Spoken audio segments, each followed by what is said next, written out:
Hi friends, ఈరోజు అయితే Sunday కదా ఇంటి దగ్గర ఉన్నానండి. ముగ్గులు ఉండేవి కానీ వెళ్ళలేదండి. పిల్లలకి ఇలా చక్రాలు వండి పెడదామని చెప్పేసి చక్రాలు వండానండి. చుట్టాలు వచ్చారు. రొయ్యల కూర చూడండి, రొయ్యల కూర వండానండి. రొయ్యల కూర వండానండి పొయ్యి మీద. ఇవ్వండి చక్రాలు, కదబాయి చక్రాలు ఇవ్వండి. ఇవన్నీ కలిసి నేను వండుతున్నానండి. పిండి కలుపుకుంటున్నాను. నాకు అంటే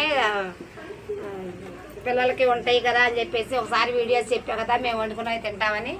అలాగే వండుకుని తింటున్నామండి. తర్వాత ఇవ్వండి పిండిది వండి, దీంట్లో పిండి ఉంది. పిండి మరపట్టించుకున్నాను. వాము అవన్నీ వేసుకుని ఇలా వేసుకుంటున్నామండి. అది కదుపు ఇలా చిన్నగా పొయ్యి పెట్టుకొని చేసుకుంటున్నామండి. రోజు ముగ్గులకి వెళ్ళిపోతున్నా కదా, రోజు పనేనండి. ఇవాళ సండే కదా, సండే కూడా పనే ఉంది. అందరూ వచ్చారు, చుట్టాలు అలా వచ్చారండి రాఖీలు కడతాకి. సరే కొంచెం మా మేనకోళ్ళకి కూడా కొంచెం పంపిద్దాలని చెప్పేసి పనిలో పని అని చెప్పేసి వండుతున్నానండి. ఇగోండి ఇలా వండారండి. ఇలాగే మీరు వండుకుంటారా చెప్పండి, కామెంట్ పెట్టండి.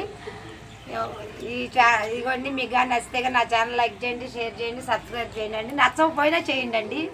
అని చూస్తున్నారుగా చెమటలు పట్టేసి చూడండి అలా ఉండాలి.